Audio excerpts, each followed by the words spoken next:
kulanto aan wanaagsan dhammaan dadka ku xiran YouTube channel-ka Horyaal Sports. Maanta waxaynu soo qaadan doonaa qaar ka mid ah qodobada ugu waaweyn ee qoreen wargeysyada caalamka kuwaas oo ku saabsan sportiga.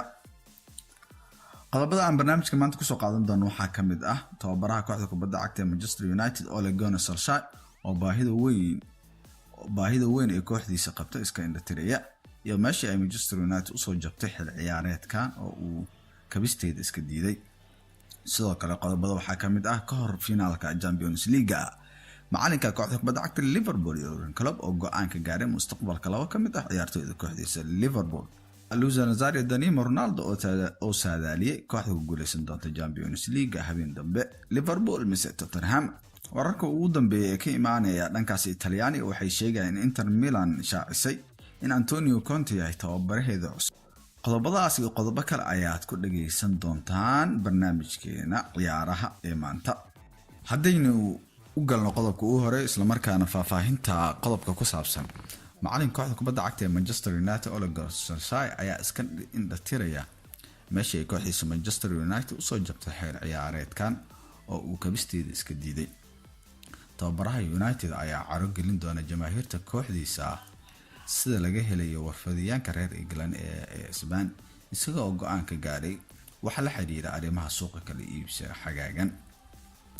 go'aanka uu qaatay macalinka kooxda United ee ka xanaajin kara taageerayaasha Red Devils ayaa ah in macquul tahay inuu iska indhatiro baahida ay kooxdiisa u qabto siyaxa daafaca dhexe.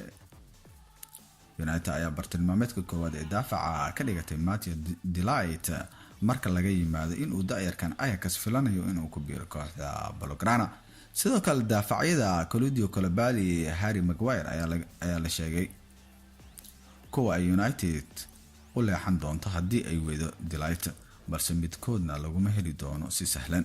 qodob kale barnaamijka ku dhageysan doontaan isla markaana aan faahfaahin doono waxaa ka mid ah ka hor finaalka Champions League macalinka kooxda Liverpool Klopp oo go'aan ka gaaray mustaqbalka laba ciyaartoy oo kooxdiisa Liverpool muhiim u soo ahaa xil ciyaareedkii la soo dhaafay.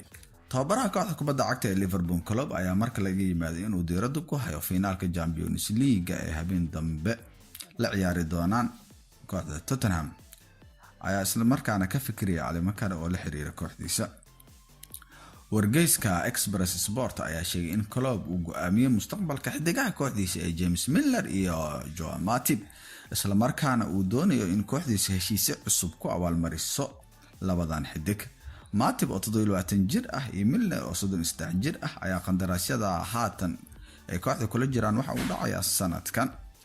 Milner ayaa markasta muhiim u ah kooxda Klopp tan iyo markii uu kaga soo biiray Manchester City waxaana uu xidigani saftay 172 kulan halka uu 22 gool u saxiixay.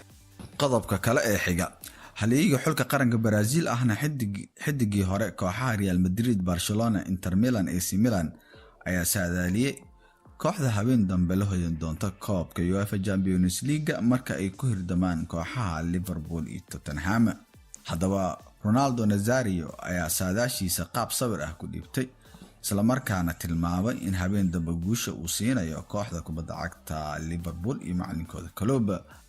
kaliya Cristiano Ronaldo iyo Lionel Messi ayaa Chelsea u buuxin kara booska Eden Hazard.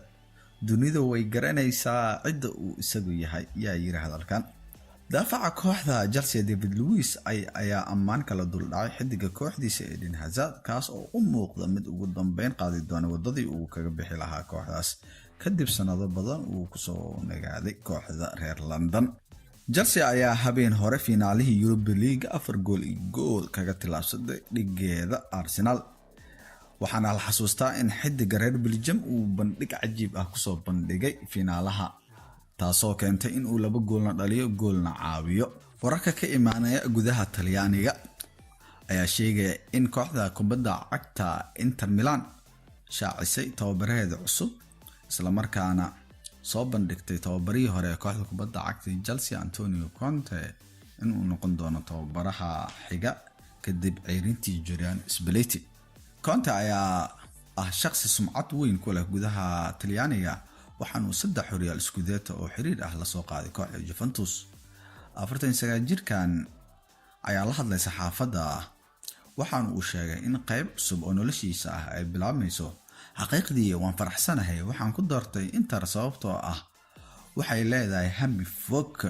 Magacaabista Conte ayaa ah mid ballan qaadaysa in weerar kusoo qaadi doono kooxda Manchester United oo si weyn u doonayo weeraryahanka reer Belgium Romelu Lukaku.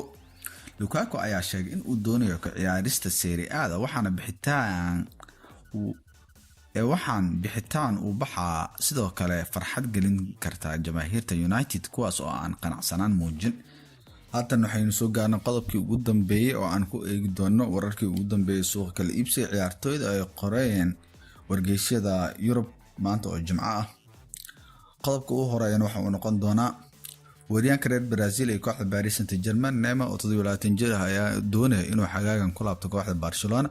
Manchester United ayaa ugu cad inay si xor ah kula soo wareegto xidiga qadka dhexe Paris Saint-Germain iyo xulka qaranka France Adrien Rabiot kaas oo 24 jir ah isla markaana qandaraaskiisu uu dhacayo bishan July ee sanadkan.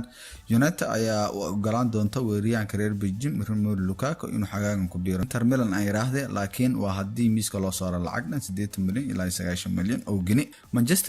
Manchester City ayaa dalab gaaraya 53 milyan oo gini waxa ay ka gudbiyeen daafaca kooxda Juventus isla markaana ka soo jeeda wadankaasi Portugiiska waa Joao Cancelo oo 25 jir ah. Juventus ayaa u soo bandhigtay tababaraha Chelsea Mauricio Sarri qandaraas uu xil ciyaareedkii ku qaadan doono 6.2 milyan oo gini.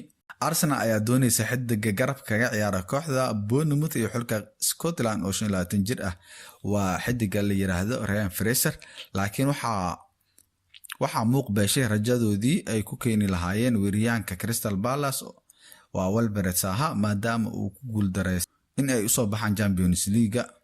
xidiga qadka dhexe ee Arsenal Ozil oo 30 jir ah iyo daafaca kooxda kubadda cagta ee Arsenal Shaqdo Mustafi oo 27 sano jir ah iyo Henry Mkhitaryan oo 30 jir ah ayaa laga yaabaa in ay noqdaan xidigaha ugu horeeya ee laga diro kooxda Arsenal si ay kooxda u hesho lacag ay dib isugu dhisto.